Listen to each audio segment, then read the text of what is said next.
Good morning to all of you.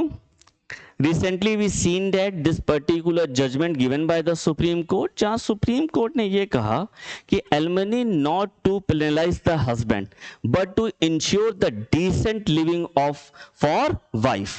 Okay, this is the particular judgment of the Supreme Court.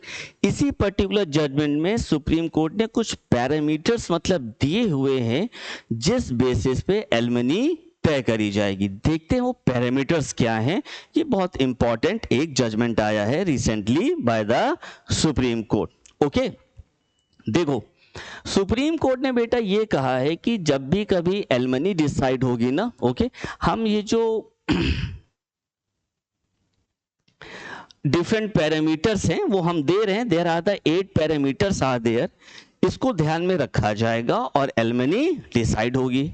इसी particular case की जब hearing चल रही थी, ठीक है, यहाँ पर मतलब पर्टिकुलर केस था बेटा जहाँ पे मतलब डिवोर्स सेटलमेंट केस था between the two partners. Okay, and Supreme Court given the judgment, ठीक है, जस्टिस नाथ साहब थे एंड ऑल्सो वराले साहब जी थे।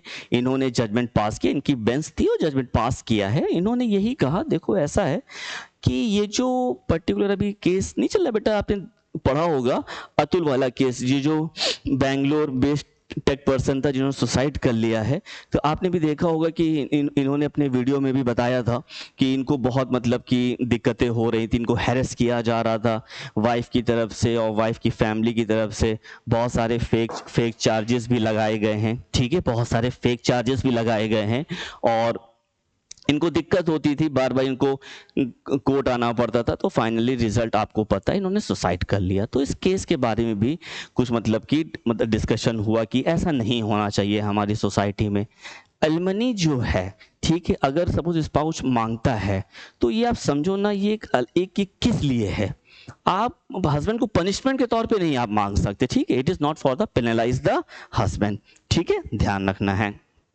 ठीक है, देखते हैं कि सुप्रीम कोर्ट ने क्या वो 8 फैक्टर्स दिए हैं, इसको जरा चेकआउट करते हैं। सुप्रीम कोर्ट ने ये कहा कि एलिमनी तय करते समय हमें ये ध्यान रखना है, पहले बात देखना है कि जो भी पार्टीज है उसका सोशल और फाइनेंशियल स्टेटस क्या है।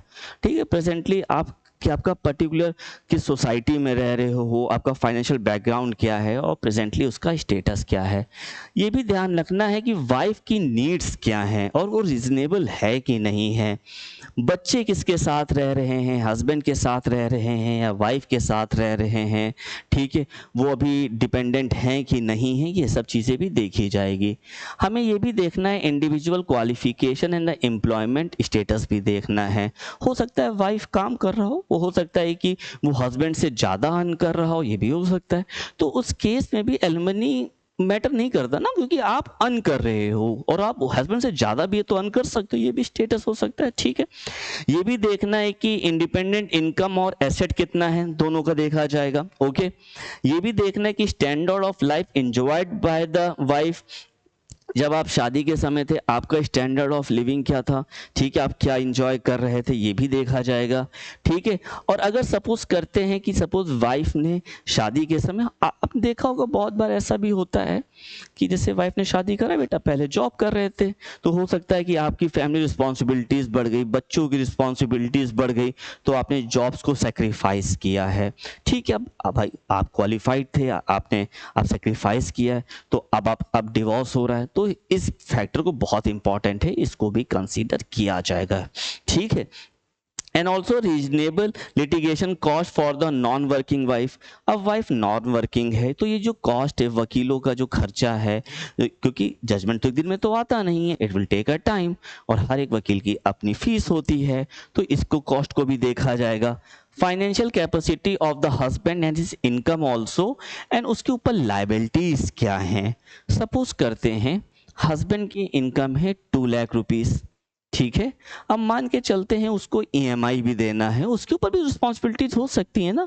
उसकी हो सकता है कि पेरेंट्स की रिस्पॉन्सिबिलिटी हो, या उसके कोई बड़े भाई बहन है या छोटे भाई बहन है, उसकी भी रिस्पॉन्सिबिलिटीज हो सकती हैं। तो हो सकता है कि 1.5 लाख रुपए उसका उसमें जाता हो और उस पर मंथली बचता है 50,000 रुपए, और आप मांग रहे हो कि हमें एलमनी चाहिए, नहीं भाई हमें 1 करोड़ एलमनी चाहिए, तो ये कहाँ से लाएगा? तो ये भी हमें सारे फैक्टर्स को देखना है। तो सुप्रीम कोर्ट ने यही कहा कि जब एलमनी जब तय करी जाएगी तो हम ये सारे फैक्टर्स को कंसीडर करेंगे, तभी ये अमाउंट फिक्सअप होगा, कोई रैंडम फिगर नहीं होगी। नेवरदलेस सुप्रीम कोर्ट ने ये भी कहा है कि ध्यान रखना, these factor are not straight jacket formula, ठीक है, कोई समझ लो कि स्ट्रेट कोई फॉर्मूला नहीं है, ठीक है, बस दीज आर द गाइडलाइंस जो कंसीडर करना है जब परमानेंट एलमनी मतलब कि हमें तय करना है। तो ये फैक्टर्स को ध्यान रखना है, बहुत इंपॉर्टेंट चीज है। जब भी कोई 2 पार्टनर सेपरेट हो रहे हैं, अलग हो रहे हैं, डिवोर्स हो रहा है और एलमनी अगर एक डिमांड कर रहा है, तो ये चीज हमें ध्यान रखना है, बहुत इंपॉर्टेंट चीज है। ओके, तो this is a particular judgment given by the Supreme court.